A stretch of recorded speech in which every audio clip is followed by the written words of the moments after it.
అల్లు అర్జున్ కు మరోసారి నోటీసులు ఇచ్చారు పోలీసులు. రేపు ఉదయం 11 గంటలకు విచారణకు హాజరు కావాలని నోటీసులో పేర్కొన్నారు. సంధ్యా థియేటర్ తొక్కిసలాట ఘటనలో నోటీసులు ఇచ్చారు పోలీసులు. ఇదే విషయానికి సంబంధించి మరిన్ని అప్డేట్స్ మా స్పెషల్ కరెస్పాండెంట్ సునీల్ అందిస్తారు. సునీల్, చెప్పండి, రెండోసారి కూడా అల్లు అర్జున్ కి నోటీసులు ఇచ్చారు పోలీసులు. దీనికి ప్రధాన కారణం ఏంటి? అల్లు అర్జున్ వ్యవహారం రోజుకొక మలుపు తిరుగుతూ ఉంది. పొలిటికల్ టర్న్ తీసుకుంటే ఈ రోజు పోలీసులు ఆయనకు నోటీసులు ఇచ్చారు. గతంలో కూడా నోటీసులు ఆయనపై చిక్కడపల్లి పోలీసులు కేసు నమోదు చేసిన తర్వాత విచారణకు హాజరు కావాలని నోటీసులు ఇచ్చారు. ఆ తర్వాత ఆయన అరెస్ట్ చేశారు. అరెస్ట్ చేసి ఇటు నాంపల్లి కోర్టులో హాజరుపరిచారు. నాంపల్లి కోర్టు ఆయనకు 14 రోజుల రిమాండ్ విధించింది.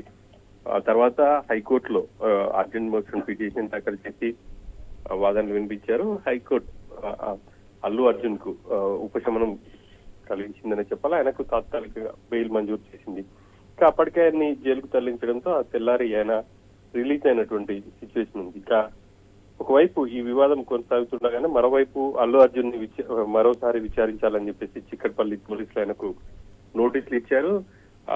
ప్రధానంగా తొక్కిసలాటకు సంబంధించి బౌన్సర్లు వ్యవహరించిన తీరు సరిగా లేదు. ఆ బౌన్సర్లే వల్ల కారణంగానే తొక్కిసలాట జరిగింది. దానికి సంబంధించి ఆన్సర్ ఇవ్వాలి అని చెప్పేసి కూడా అల్లు అర్జున్ కు నోటీసులు ఇచ్చినట్టు తెలుస్తుంది. రేపు ఉదయం చిక్కట్పల్లి పోలీసుల ముందు హాజరు కావాలని చెప్పేసి కూడా నోటీసులో పేర్కొనడం జరిగింది. రేపు ఉదయం 11 గంటలకు చిక్కడపల్లి పోలీసుల ముందు అల్లు అర్జున్ హాజరవుతారా, లేకపోతే ఆయన న్యాయవాదులను పంపించి సమాధానం ఇస్తారా అనేది చూడాలి. రేపు ఏం జరగబోతుంది అనేది కీలక అంశంగా మారింది. ఇప్పటికే అల్లు అర్జున్ తాత్కాలిక బెయిల్ పై ఉన్నారు. ఇంకా ఈ తొందరలోనే దానికి సంబంధించి కూడా హైకోర్టు మరోసారి విచారణ చేయబోతోంది. కాబట్టి ఆ లోపుగానే అల్లు అర్జున్ ని విచారించేందుకు పోలీసులు నోటీసులు ఇచ్చారని చెప్పేసి తెలుస్తోంది. రేపు ఇదొక కీలక పరిణామం అని చెప్పేసి చెప్పుకోవచ్చు.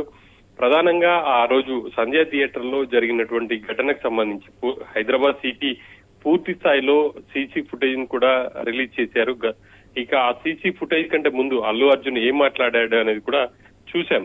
అసలు తనకు ఆ మహిళ చనిపోయిన విషయం మరుసటి రోజు వరకు కూడా తెలియదు అని చెప్పేసి అల్లు అర్జున్ స్టేట్మెంట్ ఇచ్చారు. పోలీసులు ఆ తొక్కిసలాటకు సంబంధించి అల్లు అర్జున్ కు ఏసీపీ మెసేజ్ ఇచ్చారు.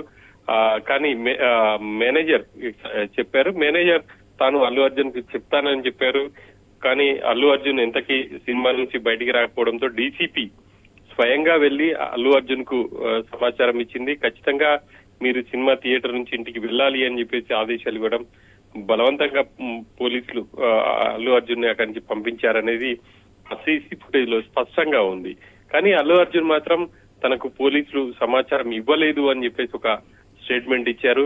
ఆ మేరకు అన్ని అంశాలని రేపు పోలీసులు విచారించే అవకాశం అయితే కనిపిస్తుంది.